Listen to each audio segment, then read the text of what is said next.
CJ and Kyle. They are just studs in this business, and we have a lot in common. And it was a pleasure spending so much time with CJ at that market director meeting. But let me start out because I got a lot to go over. Guys, people love to attribute success to hard work, and that's a huge part of it. But most things don't happen by accident, are the product of effort. But so much relies on good timing, whether that's being in the right place at any given moment, being uniquely positioned for an opportunity, or just connecting with another person at the exact right time. So basically, I'm going to go over how I did it in 3 quarters, how I attained a regional director in 3 quarters. So the first thing is you got to have a formula. And my personal formula, if you guys want to write this down for agency building, is work ethic. You must have that. Opportunity, which I can't think of a better opportunity here with Family Heritage. Timing, and this is huge, guys, an accountability partner. And the 2 things I had when I started out with this business is I had the work ethic and I had the opportunity. But what I was missing was timing and that accountability partner. So before I began, the number one thing I had to do was I had to pray and consult. My faith is my foundation, and I don't have any direction without my Savior. So that's number one. So I had to pray and make sure this was the right thing to do. And you must understand, agency building takes a major time commitment. So with your loved ones, they must be on board and supportive. Your goals and vision, they must be clear to your significant others. So you have this full support of your circle. So the decision, I hovered basically around FD market since I joined Family Heritage because of multiple variables, organizational moving parts, timing. I even had some health setbacks, but honestly, with the intro of the career track, so that's number one. The career track, we have a clear and defined goal and tracking system for success. So that's that organizational stability. So the path became clear. And then partnering, honestly, with IBG, Travis Wilson, the beginning of last year, you're kind of seeing here timing. And then now I had my accountability partner. With IBG with Travis, now I met someone that shares the same vision, principles, business ethic, and our visions were aligned. I didn't have that previously. So my formula was there now. Opportunity, timing, and then that accountability partner. And then, of course, like I said, I already had the work ethic. So all the missing pieces were there. So now it was go. It was go time. So now it boils down to the plan. So number one was the decision. And that's when it came 2022, and I had all those plans in place. Now 2 is the plan. And let me give you a quote. This really has stuck with me, and that is, you give me 6 hours to chop down a tree, and I'll spend the first 4 sharpening my axe. I'll repeat that. Give me 6 hours to chop down a tree, and I'll spend the first 4 sharpening my axe. Preparation, planning is everything. You got to have a plan. So can anybody tell me on the call, other than writing 300K, what's the fastest way to get to a 50 and 3? Train people to quick start or recruit. Train 6 to quick start. Yes, sir. 6 TQs. That's the fastest way. So number one for me is I wanted someone in the car every week. I wanted to commit. That's basically what I told my accountability partner is, look, hell or high water, I want someone in my car every week. So I'm doing my best, duplicating myself on a weekly basis.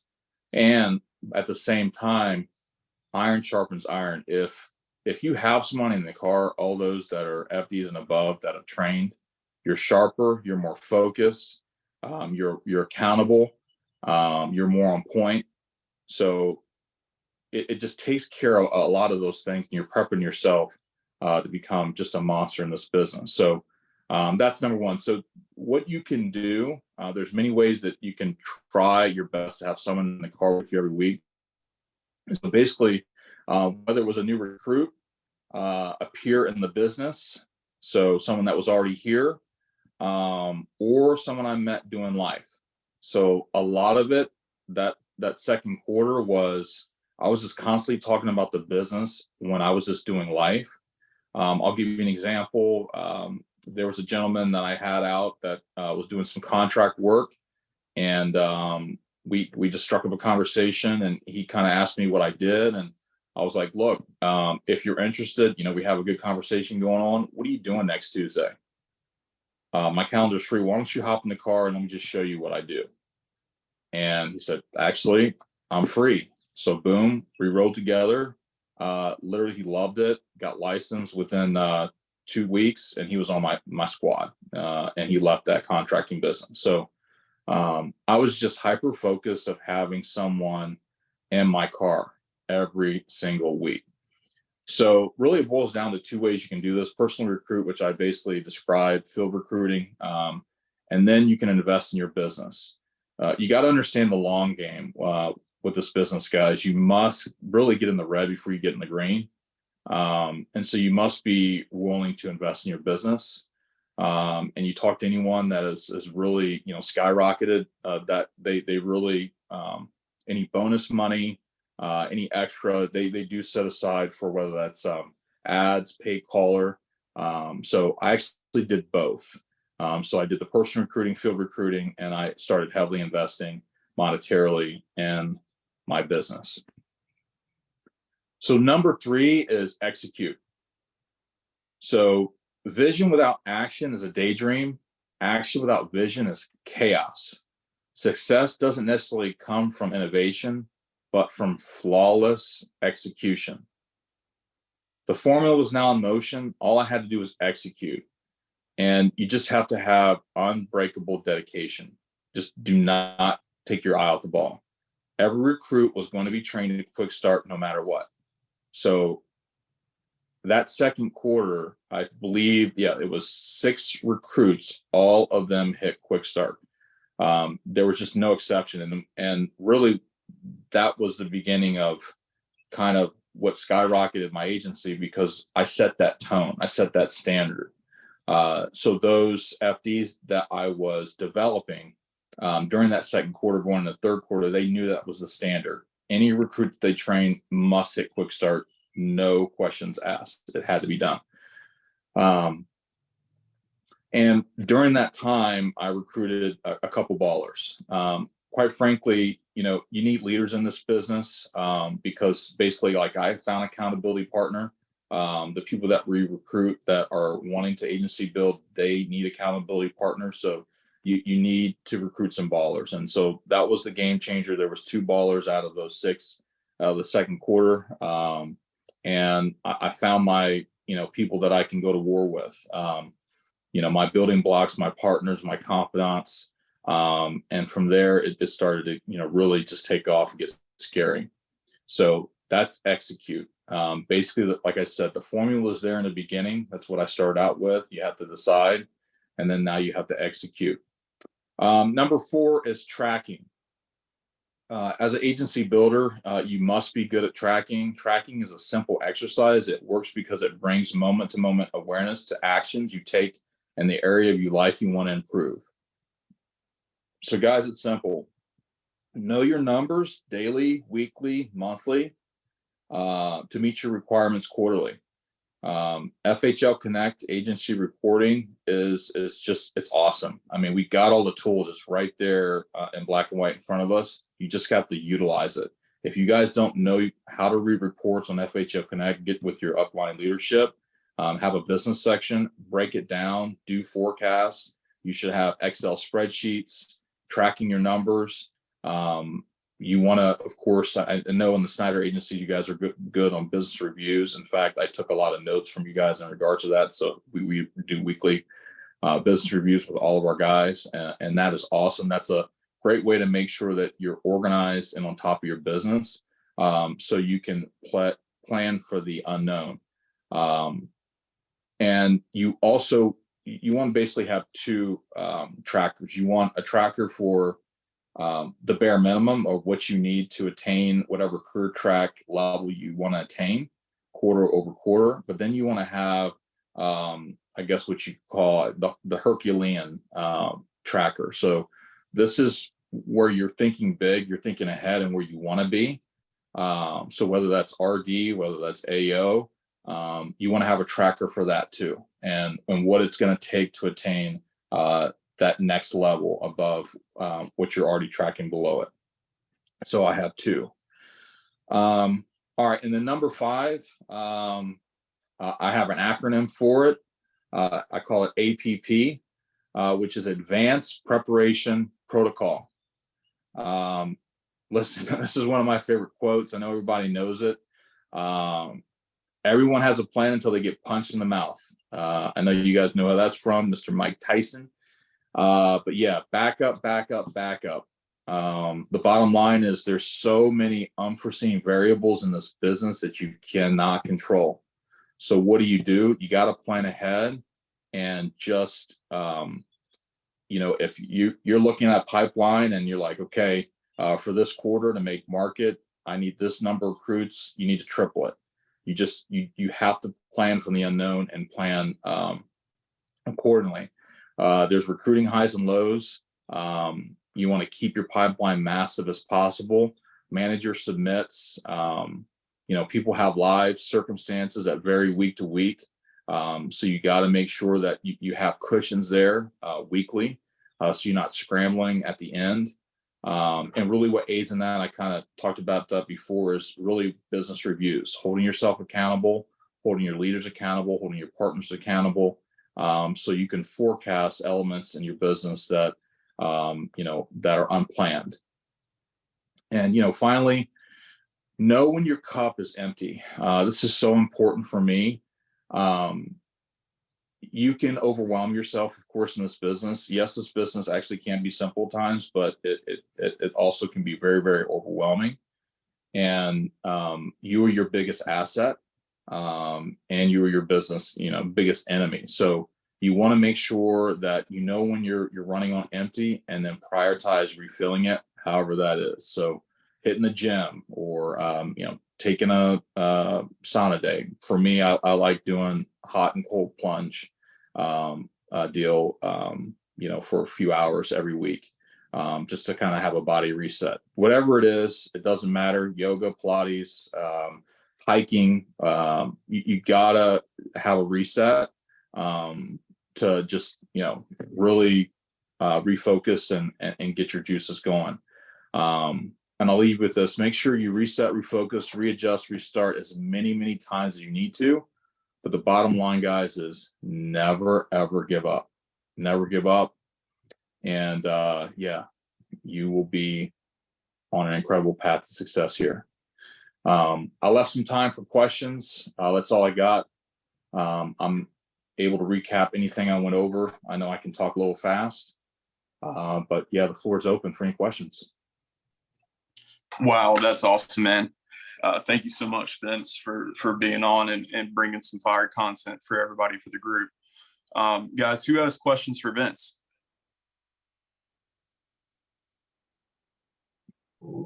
I just have a comment. I think it was really good how you said making sure you have someone in the car with you all the time, because we all are human, so we tend to slack when we don't have someone holding us accountable or in the car with us where we're out in the field training.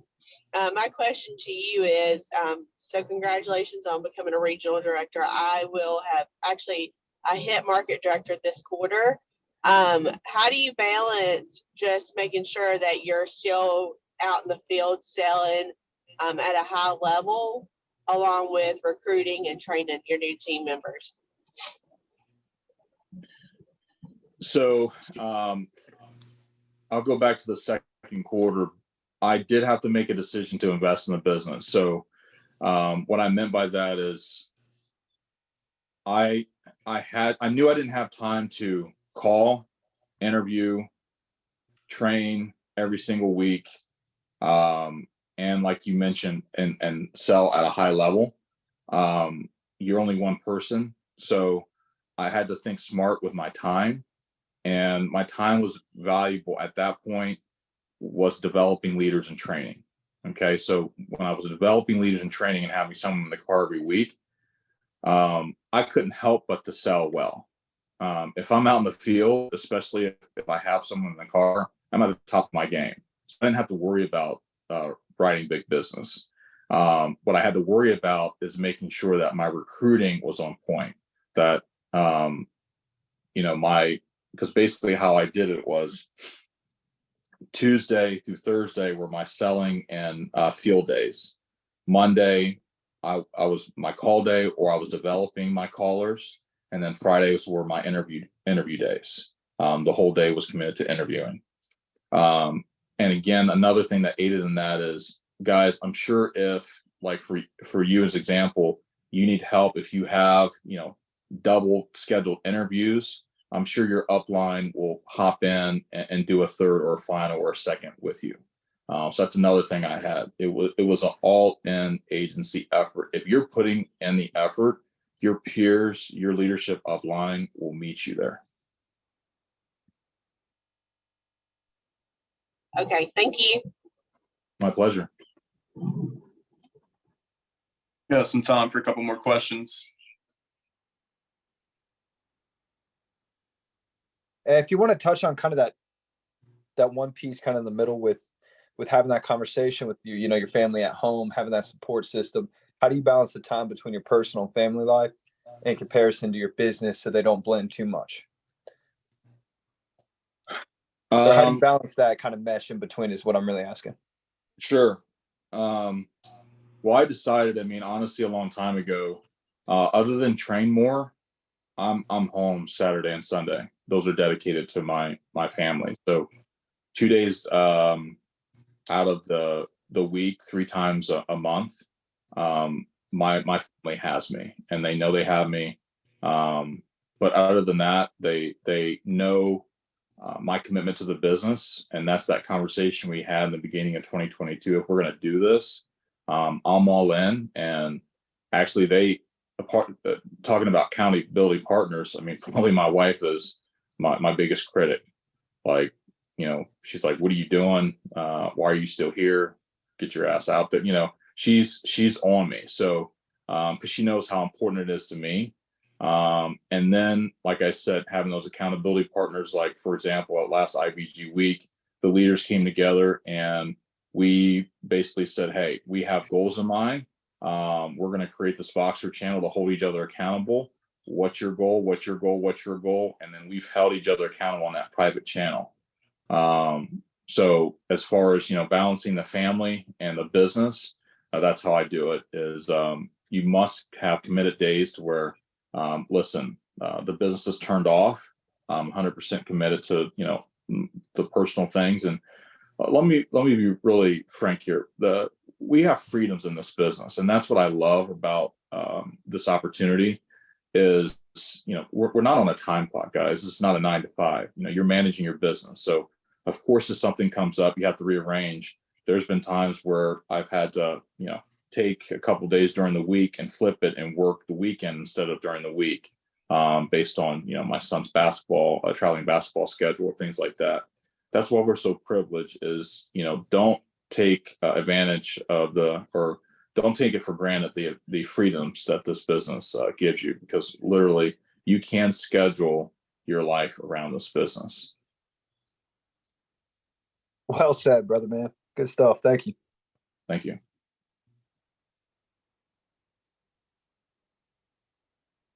Awesome, guys. Anybody else have anything for Vince? All righty, Vince, man, thank you so much for being on. You brought some fire content. Hopefully everybody that wants to agency build, took great notes on this call. This call is recorded, so we can go back and revisit the notes. Hey, man, I appreciate you being on. Thank you so much. I know it was great hanging out with you in Dallas, and I can't wait to do it again here in a couple of weeks, man. Looking forward to seeing you guys. Texas, my friend.